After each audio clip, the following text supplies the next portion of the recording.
नमस्कार। आज हम टाटा समूह पर एक नज़र डाल रहे हैं। भारत के सबसे पुराने औद्योगिक समूहों में से एक 1868 में जमशेदजी टाटा ने शुरू किया था। हमारे पास जो जानकारी है वो इसके विशाल आकार, इसके मूल सिद्धांतों और हाँ, आज के समय में इसकी अहमियत पर काफ़ी कुछ बताती है। तो चलिए इस जानकारी का सार समझने की कोशिश करते हैं। हाँ, बिल्कुल। मकसद है टाटा समूह की मुख्य बातें समझना, जैसे उनका वो विश्वास फैक्टर, उनकी विविधता और हाँ, कुछ चुनौतियां भी जो हमें मिली जानकारी से पता चलती हैं। तो सबसे पहले और शायद सबसे अहम बात जो उभर कर आती है वो है टाटा का विश्वास का प्रतीक होना। ये सिर्फ एक शब्द नहीं है ना? जानकारी कहती है कि ये ईमानदारी, अच्छी क्वालिटी और सामाजिक जिम्मेदारी से बना है। और सिर्फ भारत में नहीं, दुनिया भर में। हाँ। ये इतने सालों तक कैसे कायम रहा, ये बड़ा सवाल है। हाँ, ये दिलचस्प है। और जैसा जानकारी में बताया गया है, ये कोई एक दिन की बात नहीं है। मतलब दशकों की मेहनत है, निरंतरता है। अच्छा। गुणवत्ता और नैतिकता वो हमेशा उनके काम के क्या कहते हैं केंद्र में रहे हैं।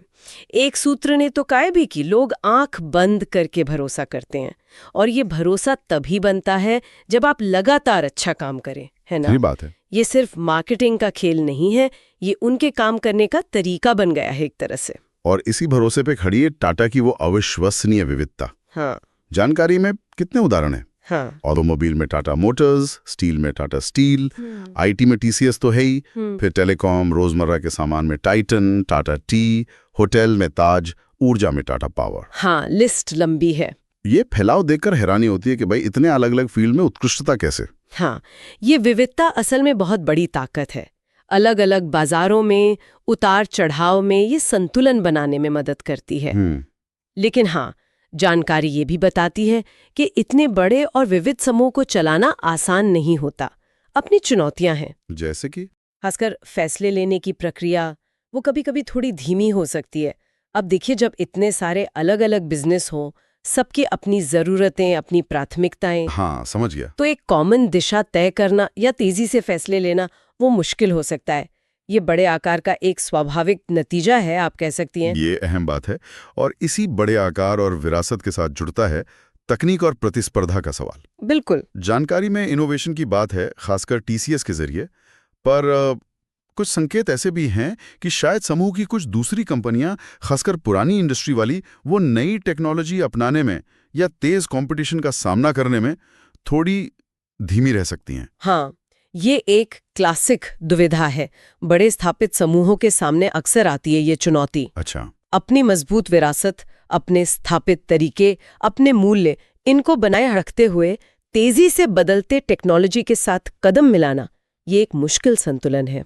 जानकारी यही दिखाती है, जहां टीसीएस जैसी कंपनियां ग्लोबल रेस में आगे हैं, वहीं शायद कुछ और क्षेत्रों में जैसे डिजिटल बदलाव या नई प्रोडक्शन तकनीक, उनमें वो रफ्तार नहीं दिखती।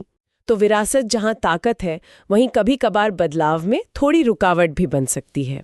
एक और पहलू जिस पर जानकारी काफी जोर देती है वो है टाटा समूह की सामाजिक जिम्मेदारी, CSR जिसे कहते हैं। हाँ, बहुत महत्वपूर्ण। बताया गया है कि मुनाफे का एक बड़ा हिस्सा टाटा ट्रस्ट्स के जरिए समाज के विकास में जाता है। शिक्षा, स्वास्थ्य, गांवों का विकास। हाँ, और ये कोई आजकल का फैशन नहीं लगता, उनके काम करने के तरीके का जैसे बुनियादी हिस्सा हो। बिल्कुल सही। और यह सिर्फ दान या चैरिटी का मामला नहीं है। जानकारी के हिसाब से यह उनके मूल दर्शन से जुड़ा है। मूल दर्शन से? हाँ, कि बिजनेस की जिम्मेदारी सिर्फ शेयर होल्डर के लिए नहीं, पूरे समाज के लिए है। और ये उसी विश्वास वाली बात को और मजबूत करता है जिसकी बात हमने शुरू में की थी। अच्छा। हाँ, जब लोग देखते हैं कि कंपनी सिर्फ पैसा नहीं कमा रही, बल्कि समाज पर अच्छा असर डालने के लिए भी सीरियस है, तो भरोसा और गहरा होता है। ये दिखाता है कि उनके लिए बिजनेस का मतलब सिर्फ मुनाफा नहीं, एक बड़ा उद्देश्य भी है। तो कुल मिलाकर जो तस्वीर उभरती है वो ये है कि टाटा समूह की पहचान कई चीजों पर टिकी है।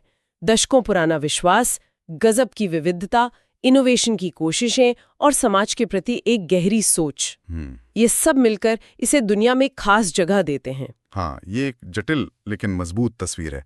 जैसा कि जानकारी से साफ है, चुनौतियां हैं, कंपटीशन है, टेक्नोलॉजी के साथ चलने की चुनौती है। हाँ, लेकिन दूसरी तरफ उनकी जो विरासत है, क्वालिटी, नैतिकता, सामाजिक योगदान, वो उन्हें एक अनोखी और मजबूत पोजीशन देती है।